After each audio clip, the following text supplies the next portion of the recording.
가지고 자기의 성욕을 채우고, 그것도 모자라 가지고 자기가 밤에 조용히 창녀촌으로 이렇게 잠입해 들어가요. 그래서 그 창녀촌에 성적으로 가장 강한 창녀촌과 시합을, 경쟁을 해가지고 자기가 이겨요. 응? 그런 짓을 이렇게 저지르면서 다녔던 거예요. 자, 세 번째는 네로왕입니다. 네로왕. 이 네로왕은 사이코입니다. 사이코. 정신분열증. 이 정신분열증이 얼마나 심했냐면은 자기 이 시를 좋아하니까 시상을 떠올리기 위해서 로마란 도시에 불을 질러요. 불을 질리면서 그 불이 도시에 활활 타는 걸 보면서 막 시를 지어요. 그만큼 정신분열인데, 그래서 그 불 지은 방화범을 찾으려고 막 조사를 하는, 그 조사를 하면서 그 사건이 이렇게 좁혀오는 게 두려워가지고 유대교 분파인 그 당시에 이단으로 전개된 기독교인들이 범인이다라고 지목해서 그들을 잡아들이기 시작해서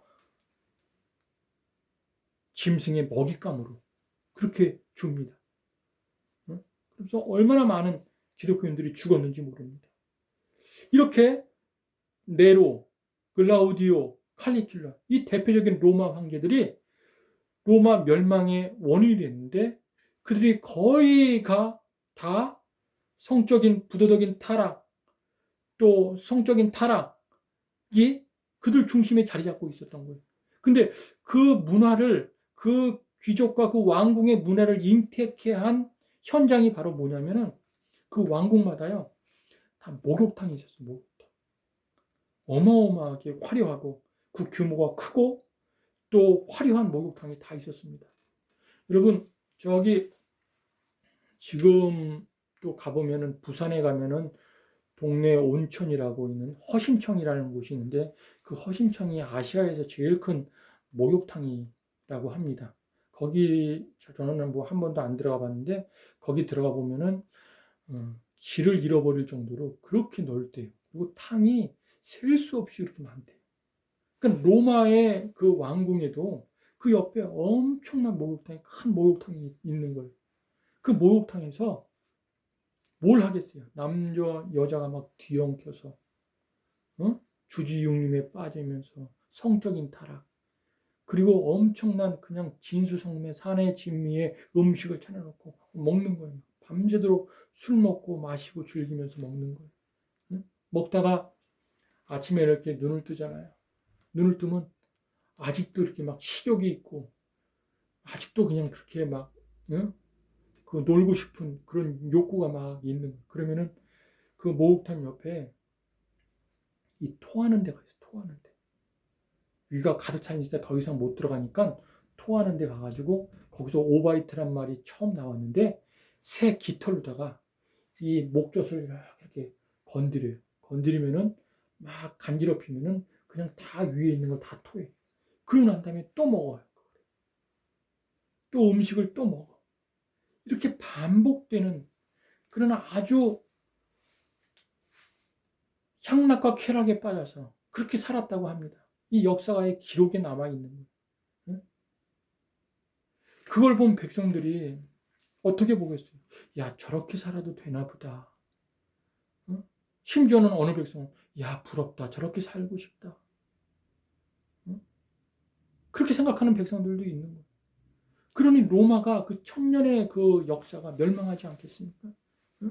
그런데 또 어떤 몇몇 학자들은 엉뚱한데 로마의 멸망의 원인을 두고 있어요. 그게 지금 거의 정설로 굳어지고 있는데, 그게 뭐냐면은 상수도. 로마에는 길이 발달하고 교통이 발달하고 상수도, 하수도가 발달해가지고 모든 집집마다 이 상수도관이 다 연결이 돼 있대요. 근데 그 상수도관을 뭘로 만들었냐면 다 납으로 만들었대요. 납이 중독성이 있잖아요. 납이 얼마나 몸에 나빠요. 근데 그 당시에는 납이 나쁜 줄을 모르고 그냥 그걸 유용하게 상수도관으로 이렇게 쓰여진 거예요. 근데 보통 우리가 수도꼭지에 수돗물을 탁 틀면은 물이 절절절절절 잘 나오잖아요.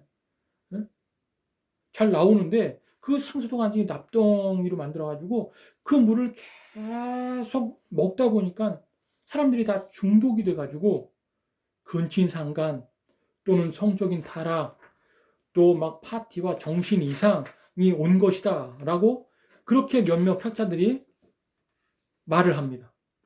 그런데 그것은 잘못된 말이고 로마가 멸망한 원인은 이스라엘의 어떤 선교사님이 연구를 했는데요. 그것은 다른 게 아니라 하나님을 떠난 인간이 우상숭배를 통해서 피조물을 하나님을 피조물로 바꾸어서 우상숭배를 통해서 그렇게 타락을 했다. 그가 막 로마의 자료를 수집하는데 진짜 이루 말할 수 없는 너무나 끔찍하고 잔인하고 그런 자료들을 굉장히 많이 가지고 있어서 인간이 어떻게 이렇게 타락할 수 있느냐 라고 이야기하면서 이것은 하나님을 떠난 것이기 때문에 그렇다라는 이야기를 합니다. 그게 맞아요. 그게 맞습니다. 저와 여러분이 하나님을 떠나면요. 인간이 아닌 존재로 살아가게 됩니다. 자, 그러면은 여러분 우리 한번 좀 더 구체적으로 좀 우리가 좀 이렇게 이야기할 필요가 있습니다. 뭐냐면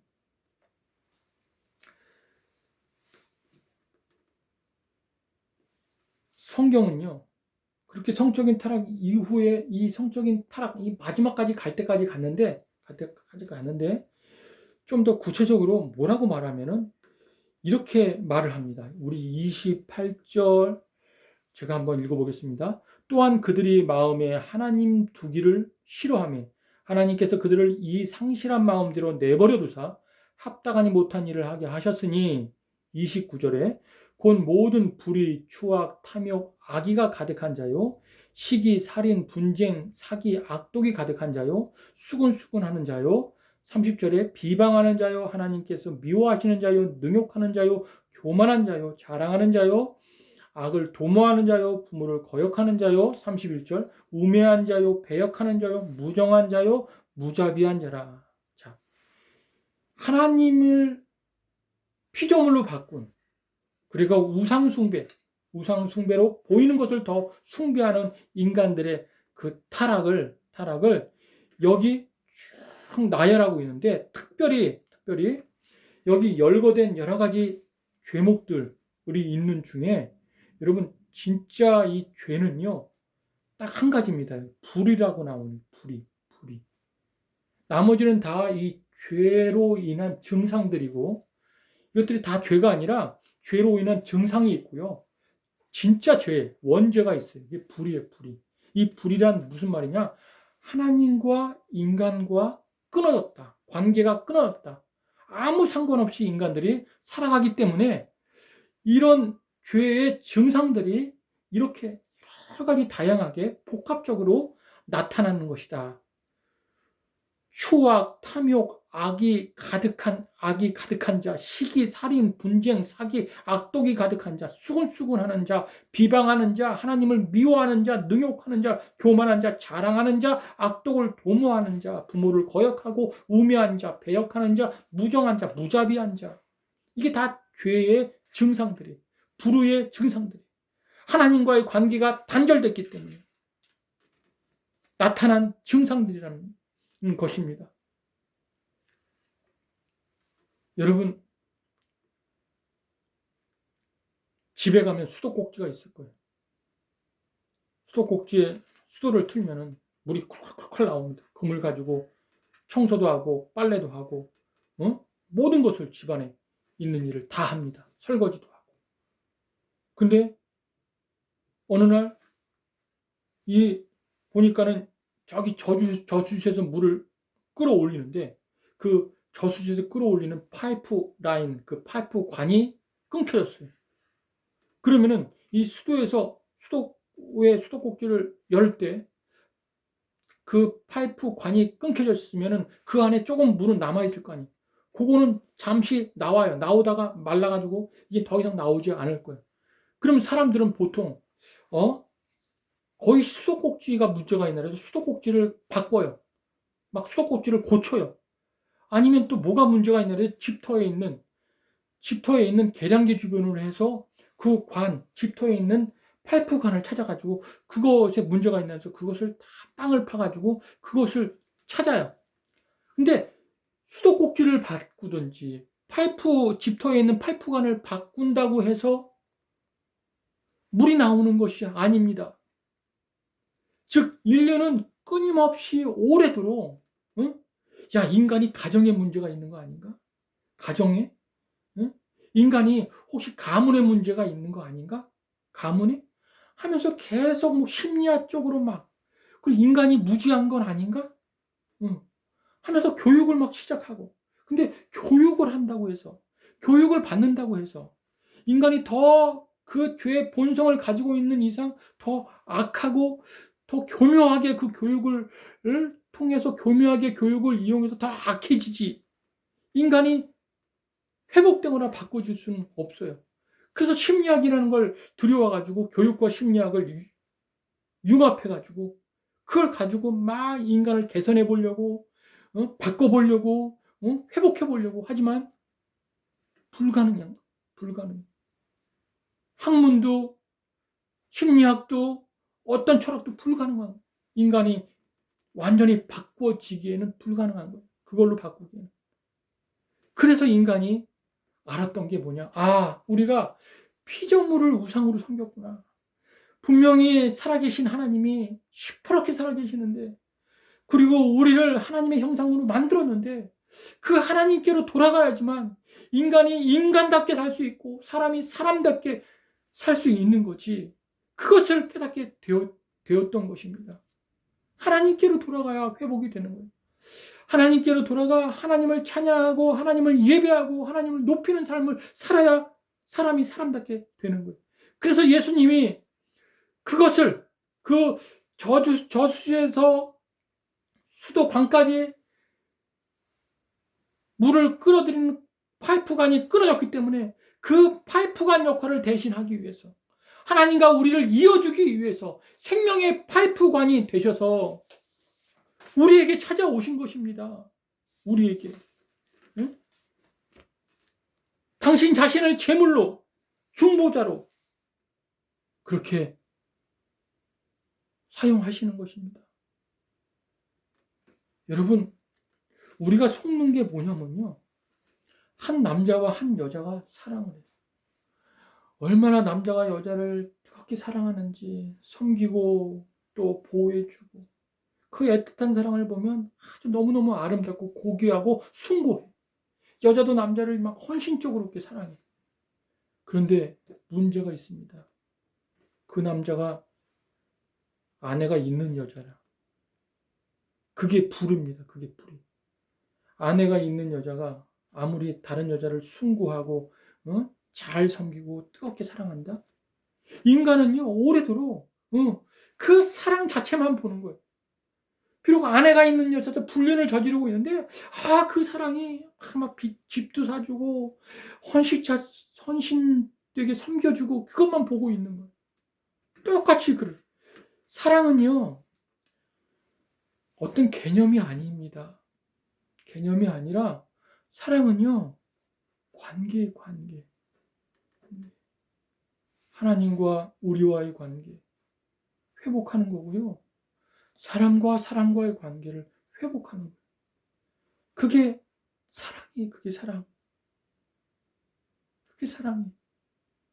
근데 인간은 자꾸 사랑을 어떤 개념으로 접근해가지고 지식으로 접근해서 그것을 이해하려고 하기 때문에 불가능한 것입니다. 우리가 변화되고 우리가 회복되려면 우리가 완전히 바뀌어지려면 하나님을 만나야 되고 하나님과 동행해야 되고 하나님과 함께 그 길을 걸어가야 되고 하나님께 붙잡힌 바 되어서 하나님의 은혜 속에 살아가는 그 일밖에 없음을 저와 여러분이 기억하시길 주님의 이름으로 축원드립니다. 매일매일 비록 제가 들어가지 못하더라도 여러분 가까이 처소에서 성경을 가까이 하며 그리고 하나님의 말씀을 묵상하며 그렇게 여러분들의 심령이 정말 하나님 중심으로 살아갈 수 있도록 날마다 하나님 부어주신 은혜 속에 붙잡힌 바 된 귀한 하나님의 성도들 다 되도록 제가 기도하겠습니다. 잠시 기도합니다. 하나님 아버지, 정말 하나님의 죄로 인해 끊어진 관계, 우상숭배로 인해 끊어진 관계를 온전히 회복하기를 원합니다. 하나님께 붙잡힌 바 되어서 우리 용사들, 또 우리 간부들과 그 가족들, 그 가정과 부대가 더 아름답게, 그리고 더 보배롭게 그렇게 부흥하고 그리고 발전하고 그렇게 성장할 수 있도록 하나님 함께하여 주시옵소서. 이 유혹받고 시험 많은 이 시대에 주님께 꼭 붙잡혀 사는 우리 성도들 다 되게 하여 주셔서 진정한 성도로서 살아갈 수 있도록 은혜 위에 은혜를 더하여 주시옵소서. 사랑이 많으신 예수님의 이름으로 기도드렸습니다. 아멘. 한 주간도 승리하십시오.